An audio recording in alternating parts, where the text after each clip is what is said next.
ప్రభువైన యేసుక్రీస్తు పేరట మీ అందరికీ నా హృదయపూర్వకమైన వందనాలు, శుభాలు తెలియపరుస్తున్నాను. ఈ సమయాన్ని అనుగ్రహించిన తండ్రి అయిన దేవాదేవునికి నా హృదయపూర్వకమైన వందనాలు.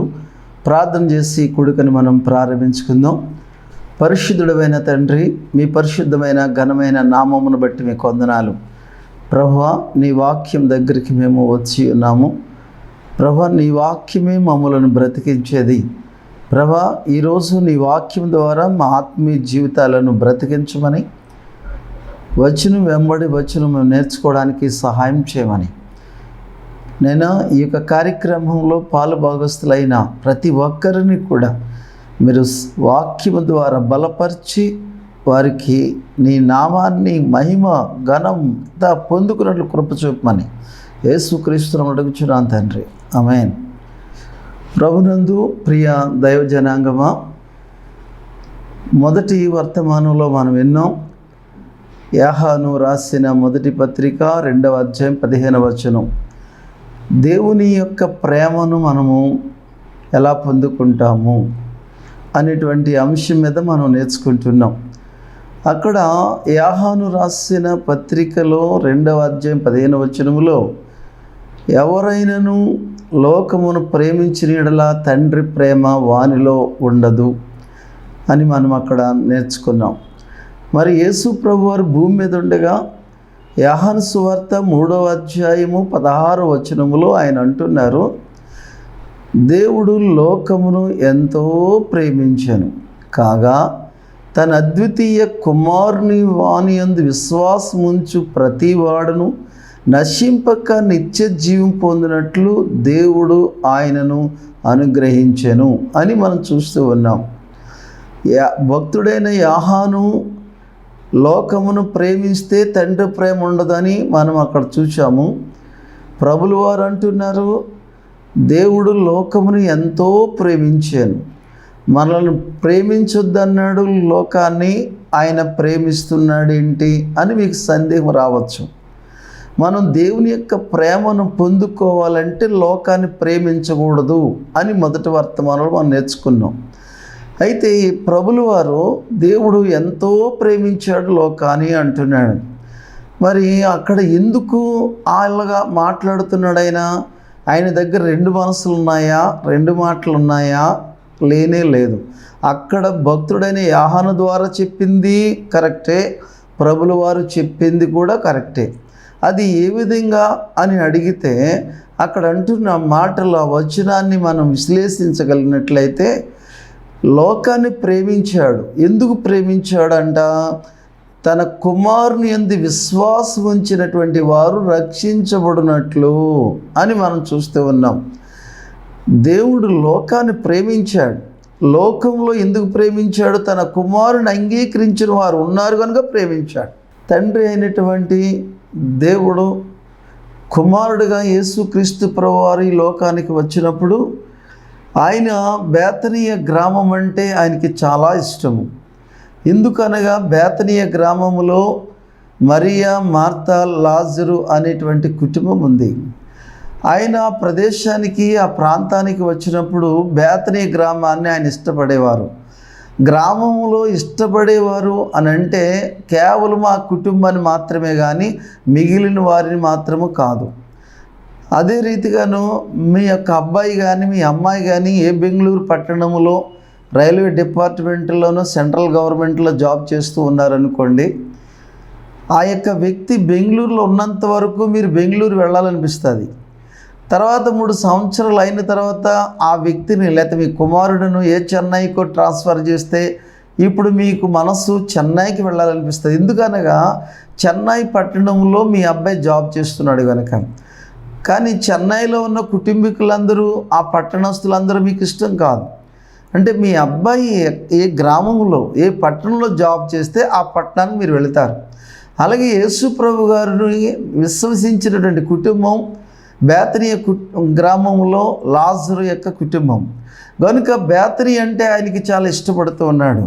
మనం ఈ విషయాన్ని బాగా ఆలోచించినట్లయితే ఆదికాండము 19వ అధ్యాయమును మనం ఒక్కసారి చూద్దాం. సాయంకాలం వేళ దేవదూతలు సొదొమ పట్టణానికి వచ్చి ఉన్నారు. అయితే దేవదూతలు వచ్చినప్పుడు సొదొమ పట్టణానికి మరి ఆయన గవిని యొద్ద లోతు అనే వ్యక్తిని మనం చూస్తూ ఉన్నాం. అతడు ఆ యొక్క మనుషులను చూసి పరిగెట్టుకుంటూ వెళ్ళాడు, సాగిలు పడ్డాడు, బ్రతిమాలుతున్నాడు.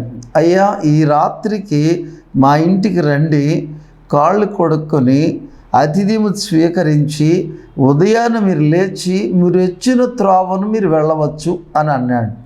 బాగా మనం ఆలోచించినట్లయితే ప్రియులారా గమనించండి, ఇక్కడ సొదొమ అనేటువంటి పట్టణంలో లోతుని మనం చూస్తూ ఉన్నాం.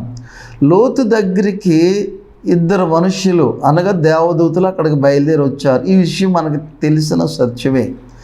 అయితే గమనించండి, ఆ లోతు బ్రతిమాలుతున్నాడు దేవదూతల్ని, కానీ వారు మేము రాము అని అంటున్నారు. మేము ఈ రాత్రి వీధిలోనే బస చేస్తాము అని అంటున్నారు. ఆ యొక్క దేవదూతలు వచ్చింది కేవలం లోతుని రక్షించడానికే, లోతుని కుటుంబాన్ని కాపాడడం కొరకే వచ్చారు. ప్రియులారా, సొదొమ గొమొర్రా పట్టణం యొక్క పరిస్థితిని మనం ఆలోచన చేద్దాం. ఈ లోతు ఎవరు, ఎక్కడి నుండి ఇక్కడికి ఎందుకు వచ్చాడు అని మనం ఆలోచించినట్లయితే ప్రియులారా ఆదికాండం 13వ అధ్యాయములో అబ్రహాము దగ్గర పెరిగి పెద్దవాడై కుటుంబము ఏర్పాటు చేయబడినటువంటి లోతు, ఆ యొక్క లోతు ప్రియులారా మరి అబ్రహాము యొక్క పనివారికి లోతు యొక్క పనివారికి వివాదం వచ్చింది. ఆ వివాదం వచ్చినప్పుడు అబ్రహాం అంటాడు, నీ పనివారు నా పనివారికి పడడం లేదు, గొడవలు వస్తూ ఉన్నాయి కనుక నువ్వు తూర్పుకు వెళితే నేను పడమటకు వెళతా, నువ్వు పడమటకు వెళితే నేను తూర్పుకు వెళతానని చెప్తాడు. అయితే లోతు ఏమి సందేహం లేకుండా, ఏమీ ఆలోచించుకోకుండా ఆయన చూస్తాడు. చూడగానే తూర్పు వైపుకి చూసినప్పుడు సొదొమ గొమొర్రా పట్టణాల వైపు చూశాడు. ఈ సొదొమ గొమొర్రా పట్టణాల వైపు చూసినటువంటి లోతు ప్రియులారా చూడడానికి ఎలా కనిపిస్తుంది అని అంటే యెహోవా తోట వలెను, ఐగుప్తు దేశము వలెను, నీళ్లు పారు ప్రవహించు దేశముగా కనబడుతుంది. గమనించవలసిన విషయం, అబ్రహాము దగ్గర 318 మంది పనివారు ఉన్నారు. అబ్రహాము ప్రార్థనాపరుడు, పనివారు ప్రార్థనాపరులు, అబ్రహాం ఇంటిలో ఉన్నటువంటి పశువులు కూడా ప్రార్థనాపరులే. గమనించండి నా ప్రియ సహోదరి సహోదరుడా, అబ్రహాము లోతుని తన వారసుడిగా చూస్తూ ఉన్నాడు. ఈరోజు నీ దేవుని సంఘములో నీవు ఒకవేళ ఒక సంఘ పెద్దగా కానీ, ఒక పరిచర్య చేసే వ్యక్తిగా కానీ, ఒక వాక్యాన్ని అందించగలిగేటువంటి వ్యక్తిగా కానీ, పాటలు పాడే వ్యక్తిగా కానీ, ఒక సంఘ పెద్దగా కానీ నువ్వు సంఘములో ఎదుగుతూ ఉన్నావా? అయితే నిన్ను ఇంకనూ నీ సేవకుడు నిన్ను బలపరచడం కొరకు నిన్ను కంట్రోల్ చేస్తూ ఉంటాడు, నిన్ను హెచ్చరిస్తూ ఉంటాడు. అయితే లోతుని ఎలా ప్రేమిస్తున్నాడంటే అబ్రహాము కుమారులాగా ప్రేమిస్తున్నాడు. అబ్రహాము ఉన్నటువంటి ఆ పనివారితో కలిసి ఒక సంఘానికి సాదృశ్యంగా ఉంది, ఒక దేవుని యొక్క మందిరానికి సాదృశ్యంగా ఉంది. అలాంటి ఉన్నటువంటి ఉన్నతమైన స్థితిలో ఉన్నటువంటి లోతు అబ్రహాము దగ్గర మంచి నిర్భయముగా రక్షణ కలిగినటువంటి లోతు పిల్లల గమనించండి, అబ్రహాం అంటే ఇష్టం లేనటువంటి పరిస్థితికి వచ్చింది.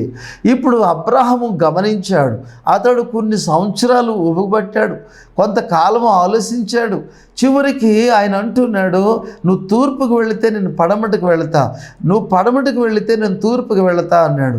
ఈ సొదొమ యొక్క పట్టణము ఆ లోతు యొక్క దృష్టికి ఎలా కనిపిస్తుందంటే యెహోవా తోట వలె కనపడుతుంది.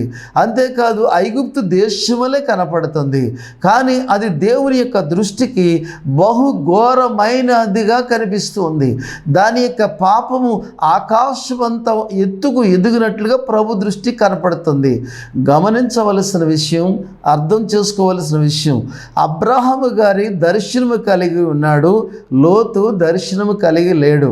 ఈరోజుని నా ప్రియ సహోదరి సోదరుడా, సంఘములో నువ్వు ఒక మంచి వ్యక్తిగా ఎదుగుచున్న నీవు, సంఘములో ఒక మంచి పర్సన్గా దేవుని చేత వాడబడవలసినటువంటి పరిస్థితిలో ఉన్నటువంటి నీవు, ఒకవేళ నీ సేవకుడు నిన్ను సరిచేయడం వరకు నిన్ను గద్దిస్తే, హెచ్చరిస్తే, నీవు నీ సేవకుని మీద ద్వేషం పెంచుకున్నావా, నీ సేవకుని మీద లేకపోతే అసూయ పెట్టుకున్నావా?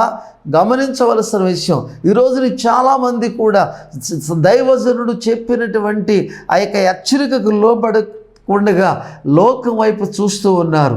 లోకం వైపు ఎప్పుడైతే చూస్తావో నీకు లోకం ఆకర్షించబడుతుంది.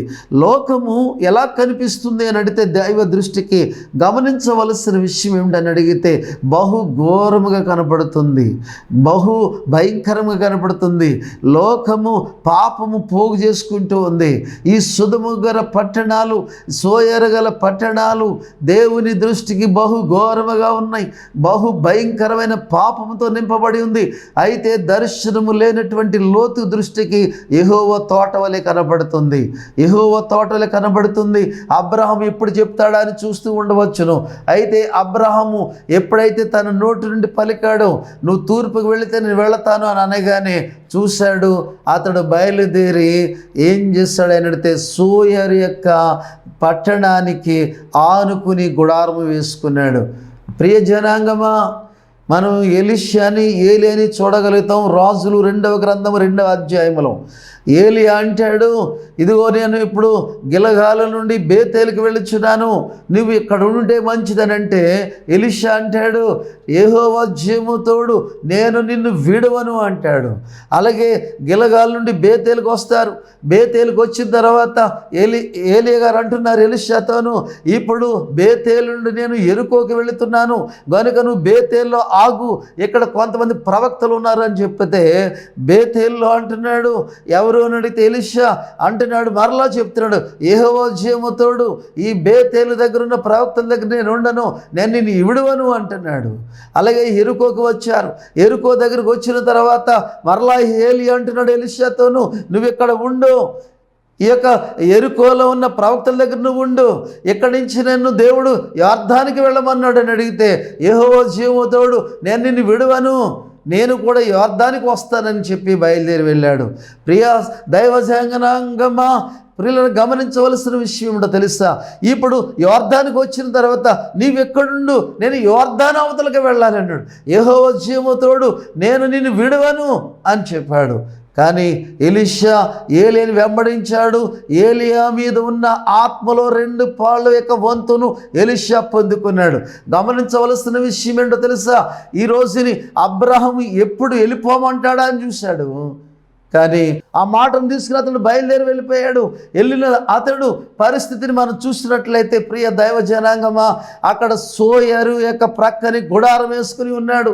అది దేవుని దృష్టికి బహు ఘోరమైనది, దేవుని దృష్టికి బహు భయంకరమైన కలిగినటువంటి పట్టణము సోయరు పట్టణము. ఈ రోజుని నువ్వు ఆత్మను పొందుకోకపోతే, దైవ దర్శనాలు నువ్వు లేకపోతే లోకము నిన్ను ఆకర్షించబడుతుంది. లోకము ఆకర్షించబడిందా నీ మనస్సు లోకము దగ్గర గుడారం వేసుకుని ఉంటావు. ప్రియ స్నేహితుడా, దేవుని సన్నిధిలో నీవు ఉండి ఒకవేళ లోకాన్ని చూసి, లోకములో ఉన్నటువంటి సుఖాలకు చూసి, లోకములో ఉన్న భోగాలకు చూసి, లోకములో ఉన్న సదుపాయాలకు చూసి నీ హృదయము వెళ్ళిపోయిందేమో, ఆకర్షించబడిందేమో. ఒకవేళ అలాంటి మనస్తత్వం ఉంటే కనుక ఇప్పుడే బయటికి రమ్మని ప్రభు నిన్ను పిలుస్తూ ఉన్నాడు. ఓకే, సోయరు దగ్గర గుడారం వేసుకున్నాడు, తన కుటుంబంతో కలిసి వెళ్ళిపోయాడు. వెళ్ళిన నేను చెప్పినటువంటి ఈ భాగమంతా ఆదికాండం 13వ అధ్యాయం 10-11 వచనాల్లో మీరు చూడవచ్చును. 14వ అధ్యాయానికి వచ్చేసరికి ప్రియులారా గమనించండి, కదుర్లము అనేటువంటి ఒక రాజు ఉన్నాడు. ఆ యొక్క రాజు గమనించవలసిన విషయం ఏంటని అడిగితే, ఈ యొక్క సొదొమ రాజు పట్టణాలు కలిగిన రాజుల మీదకని, సోయరు రాజు మీదకని, అతడు కొదర్లమ్మ రాజు అనేటువంటి రాజు, ఎలాము రాజు, అతడు ఏం చేశాడంటే షీనారు రాజుని అలాగే ఎలాము రాజుని తను ముగ్గురు రాజుల్ని వెంట పెట్టుకుని ఈ యొక్క సొదొమ గొమొర్రా పట్టణాల మీదకి యుద్ధానికి చేసినప్పుడు లోతు యొక్క భార్య, తన పిల్లలు, ఆ యొక్క పట్టణాలలో ఉన్న జనాంగం అంతటిని, ఆస్తి అంతటిని ఈ కొదర్లమ్మ రాజు తీసుకుని వెళ్ళిపోయాడు. ఎందుకని అడిగితే ఈ సొదొమ రాజు, పిల్లరా గమనించండి, గొమొర్రా రాజు వీళ్ళు 12 సంవత్సరాలు ఈ కొదర్లమ్మ రాజుకి పన్ను కట్టేవారు. అయితే 13వ సంవత్సరం పన్ను కట్టలేదు. అప్పుడు 14వ సంవత్సరాన ఈ కొదర్లమ్మ రాజు ఈ యొక్క సొదొమ గొమొర్రా రాజు పట్టణాల మీదకి యుద్ధం చేసి రాజులను, లోతు కుటుంబాన్ని, తనకు కలిగినంత ఆస్తంతా పట్టుకుపోయాడు. ఎప్పుడైతే నీ మనస్సు లోకములో పడిందో, ఎప్పుడైతే లోకము నిన్ను ఆకర్షించిందో, ఏదో ఒక రాజు, ఏదో ఒక వ్యక్తికి, ఏదో ఒక అందుకు నువ్వు లోకానికి దాసుడైపోతావు. నీవు లోకము చేత దాడి చేయబడతావు. అబ్రహాము దగ్గర లోతు ఉన్నంత వరకు ఎవరు దాడి చేయలే.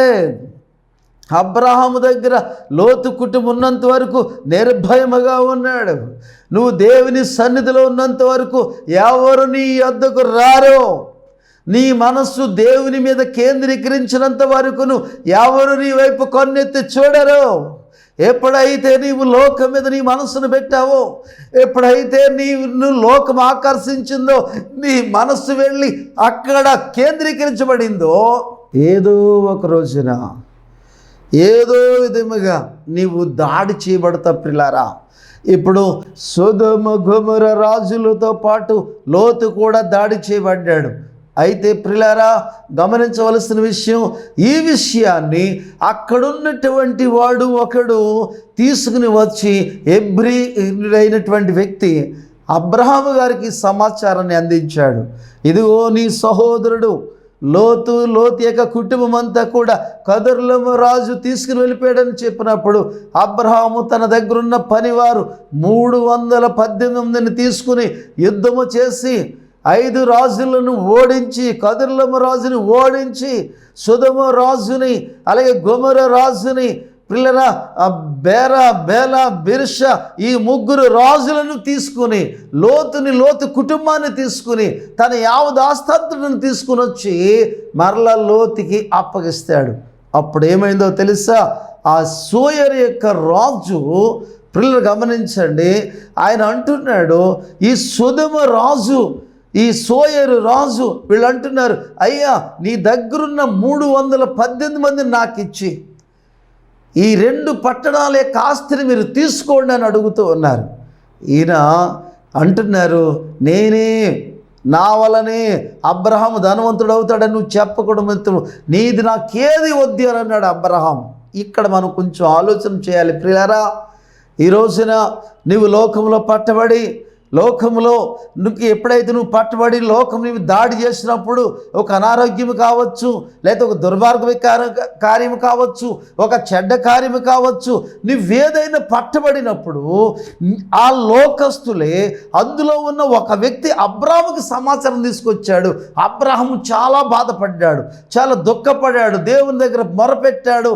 తన దగ్గరున్న 318 తీసుకుని వెళ్ళి అక్కడ యుద్ధము చేసి వారిని నడిపించాడు. ఓ నా ప్రియ సహోదరుడా, ఒకవేళ నీవు దేవుని సన్నిధిలో ఉండి నీ మనస్సును లోకం మీద పెట్టి లోకానికి నువ్వు గురైపోయి లోకం నీవు దాడి చేసి ఉంటే, నీ గురించి నీ యాజకుడు, నీ దైవజనుడు ఎంత కన్నీరు పెడుతున్నాడో తెలుసా? నువ్వు ఎవరినైతే నమ్మావో, నువ్వు ఎవరినైతే లోకంలో ఎలా పట్టబడ్డావు, ఆ విషయాన్ని అబ్రహాముకి తెలియపరిచినట్లుగా నీవు చేసే ప్రతి కార్యము దైవజనుడికి తెలియచేయబడతాడు.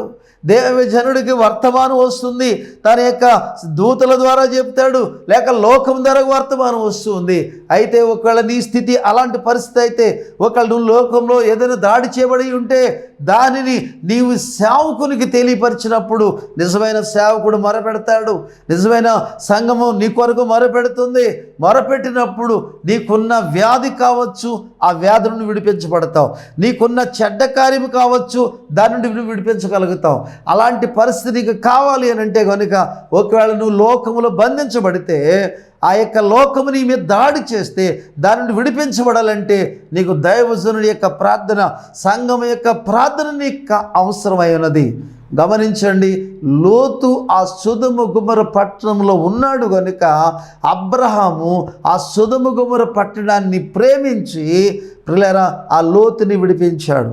అదే రీతిగాను అంత విడిపించి అంత అద్భుతం చేసి మేలు పొందినటువంటి ఆ సొదొమ గొమొర్రా పట్టణంలోనికి ఇద్దరు మనుషులు సాయంకాలం వేళ వెళ్ళారు. గమనించవలసిన విషయం, అక్కడ వెళ్ళడానికి అబ్రహాము ఎంతో ప్రార్థన చేశాడు. ఇదిగో ఆ సొదొమ గొమొర్రా పట్టణాన్ని నాశనం చేయాలనుకున్నాను, నీకేమైనా అభ్యంతరమా అని అడిగాడు. అయితే అబ్రహాం అంటాడు, నాకేం అభ్యంతరం లేదు, కానీ నీతిమంతులుంటే ఆ పట్టణాన్ని కాపాడవా అని అడిగాడు. ఎందుకో తెలుసా, తన యొక్క సహోదరుడు కుమారుడైన చిన్ననాటి నుండి పెంచి పెద్ద చేసినటువంటి లోతు ఆ సొదొమ పట్టణంలో నివాసం ఉంటున్నాడు, అందుకని అడుగుతున్నాడు. అదే రీతిగాను ఆ దేవుడు అబ్రాహాము మనవుని ఆలకించి సోయరు అలాగే సొదొమ గొమొర్రా పట్టణానికి ఇద్దరు దేవదూతలు వచ్చారు. వచ్చేసరికి లోతు ఆ యొక్క సొదొమ పట్టణానికి ప్రియులారా గవిని దగ్గర ఒంటరిగా ఉన్నాడు. అప్పటికే వచ్చి ఇంచుమించు 10 సంవత్సరాలు సుమారుగా అక్కడ కాపురం ఉన్నాడు. కానీ అతను ఆల్రెడీ 5 రాజ్యాలకు మంచి పేరు తెచ్చుకున్నటువంటి లోతు ఎప్పుడు అని అడిగితే, కదుర్లమ రాజు చేతిలో నుండి లోతు అనేటువంటి వాడు ఒక ఐగుప్తి దేశం నుండి కాదు కానీ కనాను దేశంలో ఉన్నటువంటి అబ్రహాం యొక్క సహోదరుడైనటువంటి లోతు యొక్క మరి ఇక్కడ మనకు ఉండబట్టి అతన్ని బట్టి మనకి ఈ యొక్క విడుదల వచ్చింది అని చెప్పి వారు ఒకప్పుడు గుర్తింపు కలిగినటువంటి లోతు. అలాంటి లోతు ఒంటరిగా ఉన్నాడు, ఎవరితో స్నేహం చేయడం లేదు. ప్రియులారా ఎందుకో తెలుసా, అక్కడ పేతురు భక్తుడు 2వ అధ్యాయంలో మనం చూస్తుంటాం. ఎందుకంటే నీతిమంతుడు అయినటువంటి లోతు అనుదినము ప్రతి దినము మూర్ఖ వక్ర జనులొచ్చిన ప్రతిరోజు బాధపడుతూ ఉన్నాడండి. అలాంటి లోతు దగ్గరికి దేవదూతలు సాయంకాల సమయంలో వచ్చారు. వస్తే బ్రతిమాలుతున్నాడు, నా ఇంటికి రండి అని అన్నాడు. మొత్తం బ్రతిమాలగానే దేవదూతలు బయలుదేరి వారి ఇంటికి వెళ్ళారు. వెళ్ళిన తర్వాత ఆ సాయంకాల సమయంలో ఇంకా నిద్ర పడుకోక మునిపే ఆ యొక్క పట్టణ ప్రజలు బాలురులు వచ్చారు, పెద్దలు వచ్చారు, మనుషులందరూ ఇంటి చుట్టూరు ముట్టేశారండి. ముట్టేసి అంటున్నారు, చుట్టుముట్టి అడుగుతున్నారు. ఏమని అడుగుతున్నారంటే, ప్రియులారా మీ ఇంటికి వచ్చిన 2 మనుషులు మాకు అప్పగించండి, మేము ఈ రాత్రి వారిని మేము కూడుకోవాలి. లోతు అంటున్నాడు, అయ్యో మీరు ఇంత పాపానికి గురికట్టుకుంటారా? నాకు 2 కుమార్తెలు ఉన్నారు, ఆ 2 కుమార్తెలు పురుషుని కూడని కుమార్తెలు నా దగ్గర ఉన్నారు, వారిని మీకు అప్పగిస్తా, మీకు ఇష్టం వచ్చినట్టు చేసుకోండి అని చెప్తూ ఉండుంటే ఆ యొక్క బాలురులు పెద్దలు, ప్రియులారా గమనించండి, బాలురులు పెద్దలు అక్కడ ఉన్నటువంటి మనుషులందరూ వీడు ఎక్కడి నుండో వచ్చి మనకు చెప్తున్నాడు ఏంట్రా అని చెప్పేసి ముందు వీడిని పట్టుకోండి అని దుమ్ముగా వారందరూ పడిపోయారు. ప్రియులారా ఒకప్పుడు లోతు వలన కదుర్లమ రాజు నుండి విడిపించబడిన వారు, అక్కడ లోతు అక్కడ లేకపోతే కనుక వారు కదుర్లమ రాజుకి బానిసవలసిన పరిస్థితి. అయితే వెంటనే దేవదూతలు లోతుని చెయ్యి పట్టుకుని లోనికి తీసుకుని వచ్చి, ఇక్కడ నీకెవరైతే ఉన్నారో వారు తీసుకుని బయటికి వెళ్ళు, మనము వెళ్ళవలసిన వారమైనాం, ఈ పట్టణం యొక్క పాపము బహు ఘోరముగా ఉన్నది, ఈ పట్టణము అగ్ని చేత కాలబోతుంది అని చెప్పారు. ప్రియులారా గమనించండి, అక్కడ చుట్టూ ఉన్న బాలురులు పెద్దలు మనుషులందరికీ తండ్రిని దేవుడు కనుమబ్బు కలుగు చేయగా వాళ్ళు తడువుకుంటున్నారు, ద్వారం ఎక్కడో తెలియదు.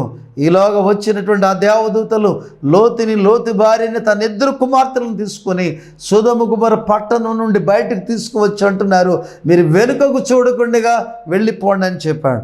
ప్రియులారా గమనించండి, లోతు సొదొమ గొమొర్రా పట్టణం దగ్గర గుడారం వేసుకున్నాడు. అయితే ప్రియులారా, ఎంత మేలు పొందారో ఆ పట్టణ ప్రజలు, కానీ వారికి ఏమాత్రం విశ్వాసం లేదు. అంతేకాదు వారి ఇల్లు చుట్టూరు ముట్టేశారండి.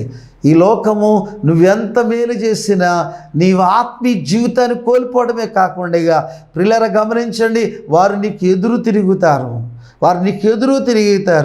అయితే లోతుని అంతగా ప్రేమించడానికి లోతు వెనకాల ప్రార్థనా పరుడైన అబ్రహాము గారు ఉన్నారు. నా ప్రియ సహోదరి సోదరుడా, తండ్రి అయిన దేవాతి దేవుడు కుమారుడు యేసుక్రీస్తు ప్రభువు వారు భూమి మీదకు ఉన్నప్పుడు అంటున్నాడు, ఆయన లోకమును దేవుడు ఎంతో ప్రేమించును కాగా తన అద్వితీయ కుమారునిగా విశ్వాసం ఉంచి ప్రతి వాడును రక్షించడానికి దేవుడు తన కుమారుని పంపాను. ఉదాహరణకి లోతు సొదొమ గొమొర్రా పట్టణంలో ఉన్నాడు కనుక వారిని రక్షించడానికి ఆ దేవదూతలు సొదొమ గొమొర్రా పట్టణానికి వెళ్ళి లోతును రక్షించున్నాయి. లోతు వచ్చిన తర్వాత అప్పుడు అగ్ని గంధకములు చేత ఆ పట్టణాలు కాల్చబడ్డాయి. అదే రీతిగాను తండ్రి అయిన దేవుడు తన కుమారుడైన యేసుక్రీస్తు ప్రభుల వారు మధ్యాకాశానికి రాబోతూ ఉన్నాడు. ఆయన సంఘము ఎత్తబడిన తర్వాత ఈ పంచభూతాలను లైవ్ కాబోతున్నాయి. ఈ రోజున నీ కుటుంబంలో నువ్వు ఎన్ని అతిక్రమములు చేసినా, ఎన్ని వ్యతిరేకమైన కార్యములు చేసినా, ఇంకను నీ కుటుంబము ఇంకను క్షేమంగా ఉందనంటే నీ వెనకాల సంఘ ప్రార్థన ఉండొచ్చు, దైవజనుడి ప్రార్థన ఉండొచ్చు, లేకపోతే నీ కుటుంబంలో ఎవరో ఒకరు ప్రార్థన నీ కుటుంబాన్ని ఇంకను కాపాడుతుంది, నీ సంఘాన్ని ఇంకను కాపాడుతుంది. ప్రియ సహోదరి సోదరుడా, అందుకనే సొదొమ గొమొర్రా పట్టణం అంటే అబ్రహాముకి ఇష్టమైంది, దేవదేవునికి ఇష్టమైంది. ఆ పట్టణంలో ఎవరున్నారని అడిగితే లోతు కుటుంబం ఉంది. లోతు కుటుంబము బయటకు వచ్చిన తర్వాత అగ్ని గంధకముల చేత ఆ యొక్క సొదొమ గొమొర్రా పట్టణాలు కాల్చివేయబడ్డాయి. ప్రియ స్నేహితుడా, సహోదరుడా, దేవుడు లోకాన్ని ప్రేమిస్తున్నాడు, కానీ లోకంలో తన పిల్లలు ఉన్నంత వరకు లోకము భద్రత కలిగి ఉంది. ఈ రోజున దేవుడు అందుకే ఆ మాట చెప్తూ ఉన్నాడు ప్రభుల వారు, దేవుడు లోకంను ఎంతో ప్రేమించును కాగా తన అద్వితీయ కుమారుని విశ్వాసించి ప్రతి వాడును నశింపక నిత్య జీవము పొందును. ప్రియులారా, లోతు తన ఇద్దరు కుమార్తెలను ఇవ్వడానికి ఇష్టపడ్డాడు. ప్రభులు వారు అన్నారు మత్తయి సువార్త, ప్రియులారా గమనించిన మత్తయి సువార్తలోను ఆయన మాట్లాడుతున్నారు 39వ వచనంలో ఏమన్నారంటే, నా కొరకు ప్రాణం పెట్టినవాడు వాడు ప్రాణం ఎన్నటికీ పోదు అన్నాడు. తన ఇద్దరు కుమార్తెలు ఇవ్వడానికి ఇష్టపడ్డాడు. లోతు ఇద్దరు కుమార్తెలు ఏమాత్రం చెరిపి వేయబడలేదు. ఈరోజు దేవుని కొరకు నువ్వు నిలబడు, దేవుడు ఖచ్చితంగా నీ కుటుంబాన్ని సంరక్షిస్తాడు. ప్రియ సహోదరి సోదరుడా, లోతు విడిపోవాలని అనుకున్నాడు, చాలా నష్టపోయాడు. ఒకవేళ నీ మనసు అలాంటిది ఆగిపో. ఒకవేళ లోకం నీ మీద దాడి చేస్తే ఆ దాడి నుండి నువ్వు మరల ప్రార్థన చేత నువ్వు మరల వెనక తిరిగి రక్షించబడితే మరల లోకం దగ్గర నువ్వు కాపురం పెట్టుకో. లోతు అక్కడే కాపురం పెట్టాడు, అయినా ప్రేమను చూపించుతూనే ఉన్నాడు దేవుడు. ఈ రోజున నా ప్రియ సహోదరి సోదరుడా, లోకం నుండి నువ్వు బయటికి రమ్మని ప్రభు నిన్ను కోరుచూ ఉన్నాడు. ఈ మాటలు నిన్ను ఆదరించి నిన్ను దీవించి నడిపించబడాలని ఉద్దేశంతో ఈ యొక్క వర్తమానం దేవుడు నీకు అందించి ఉన్నాడు. దేవుడు లోకాన్ని ఎంతో ప్రేమించాడు. అంటే దేవుడు లోకాన్ని అంటే లోకం కాదు కానీ లోకంలో ఉన్న మనుష్యులు. బేతనీ గ్రామం దేవునికి ఇష్టమే, కానీ బేతనీ గ్రామంలో అందరూ కాదు కానీ కేవలము మరియ మార్తమ్మ కుటుంబం మాత్రమే. ఆ రీతిగానే దేవుడు లోకాన్ని లో ఉన్న తన బిడ్డలను ప్రేమించాడు. అటువంటి కృప నువ్వు కూడా ఆయన ప్రేమను పొందుకోవాలనుకుంటే కనుక నువ్వు ఆయన్ని కలిగి ఉంటే, నీ మనసు ఆయన మీద కేంద్రీకరించి ఉంటే ఆయన నిన్ను ప్రేమిస్తాడు, ఆయన నిన్ను రక్షిస్తాడు. ఆ సొదొమ గొమొర్రా పట్టణం రక్షించినట్లుగా, అగ్నిని రక్షించినట్లుగా నిన్ను రక్షిస్తాడు. అలాగే లోతును దాడి చేయబడినటువంటి కొదొర్లాము రాజు చేతిలోంచి నిన్ను దేవుడు విడిపించగలడు. అటువంటి కృప పరిశుద్ధాత్మ దేవుడు నిన్ను విడిపించి నడిపించునుగాక. ఆమేన్. ప్రార్థన చేసుకుందాం. పరిశుద్ధుడైన తండ్రి, మీకు వందనాలయ్యా, స్తోత్రాలు ప్రభు. ఈ వర్తమానం ద్వారాగా నీ బిడ్డలను ప్రభు ఎవరైతే బంధించబడి అలాగే ఆలోచనలో కలిగి నీకు వ్యతిరేకమైన రీతిలో ఉన్నారో వారిని నేను విడుదల పరచమని అడుగుచున్నాను ప్రభు. ఎవరైతే ఒకవేళ దాడి చేయబడి ఉన్నారో వారిని విడుదల పరచమని అడుగుచున్నాను ప్రభు. దాడి చేయబడినా కానీ ఇంకను లోకంలో ఉన్నవారు ఎవరైనా ఉంటే ప్రభువా, నేను వారు భక్తిలో నిలబడడానికి ఆ యొక్క శాపము నుండి, కీడు నుండి నుండి, రుగ్మత నుండి విడిపించడానికి ఈ వర్తమానం వారిలో పనిచేసి ఎందుకని నీ వైపుకు త్రిప్పమని అడుగుచు నన్ను ప్రభా నీకు స్తోత్రాలు. మహిమ గంత ప్రభలు మీకే చెందినట్లుగా ఈ వర్తమానం ప్రతి హృదయములోనూ చూస్తున్న ప్రతి వారి యొక్క హృదయాల్లో నూరంతులుగా నేను ఫలింపచేయమని యేసుక్రీస్తు నామములో అడిగి వేడుకొనుచున్నాము తండ్రి, ఆమేన్. మీ అందరికీ నా హృదయపూర్వకమైన వందనాలు. ఈ కార్యక్రమం ప్రతి మంగళవారం 7:30 ఇదే ఛానల్లో వస్తుంది. మీకు ఇంకనూ వాక్యం గురించి అనేక సత్యాలు నేర్చుకోవాలనుకుంటే స్క్రీన్ మీద ఉన్న ఫోన్ నెంబర్కి ఫోన్ చేయండి. దేవుడు మిమ్మల్ని దీవించి ఆశీర్వదించును గాక. ఆమేన్.